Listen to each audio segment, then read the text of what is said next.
Conte du roi serpent Zahak. C'est un tyran célèbre de la mythologie perse. Il était une fois un roi nommé Merda. Le roi n'a qu'un seul prince nommé Zahak. Zahak a l'air très beau, mais il est physiquement faible et a une personnalité douce, qui ne convient pas pour être roi. Ahriman est un démon, semblable à Satan en enfer, qui connaît la faiblesse de Zahak. Il voulait s'emparer du pouvoir du vaste royaume du roi Merda et s'est donc infiltré dans les rangs des courtisans du roi.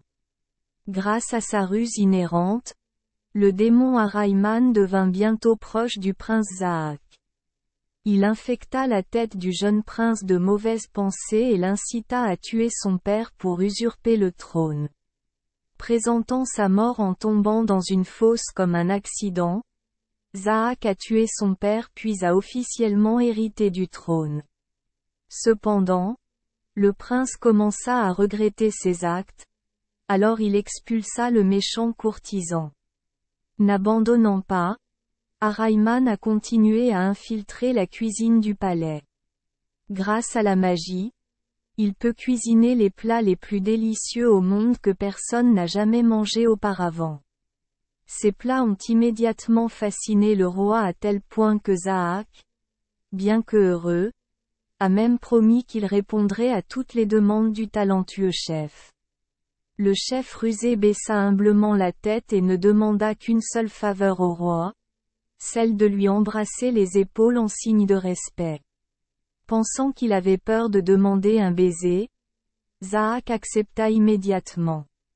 Malheureusement, dès qu'il embrassa l'épaule du roi, le chef disparut immédiatement, et sur les épaules de Zahak, 2 serpents extrêmement hideux poussèrent.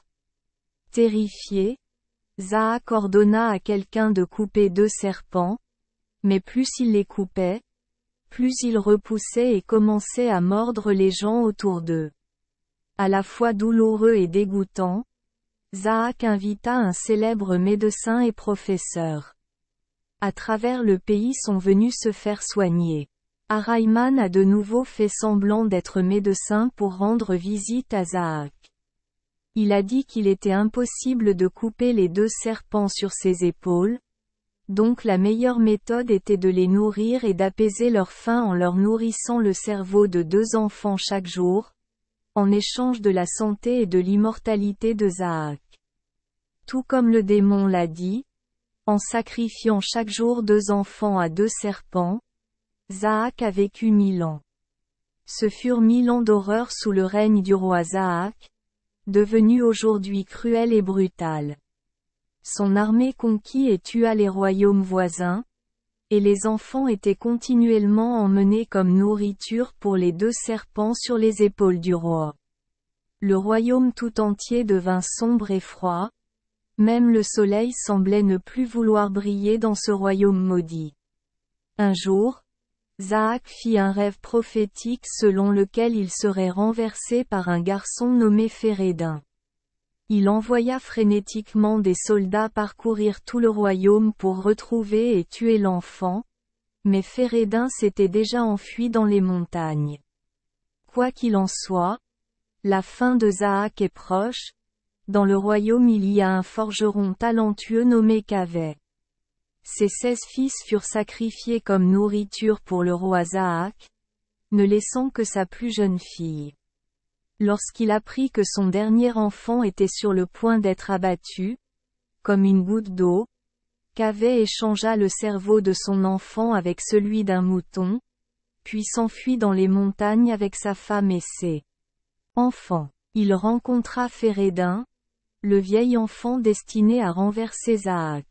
Ensemble, les 2 hommes rassemblèrent le peuple opprimé et décidèrent de se révolter.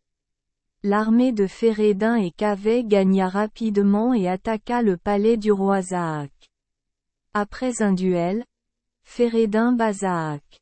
Certaines versions disent que Férédin a décapité Zahak et 2 serpents sur ses épaules. Une autre version dit que Férédin ne l'a pas tué mais a emprisonné Zahak au cœur de la montagne d'Amavan, l'attachant pour toujours avec des cordes en peau de lion. Le monde Après avoir renversé le règne de Zahak, le forgeron Kavet et les rebelles ont allumé des centaines de feux de joie pour annoncer la victoire. Aujourd'hui encore, les jours de printemps de fin mars, les Kurdes, les Iraniens, les Afghans.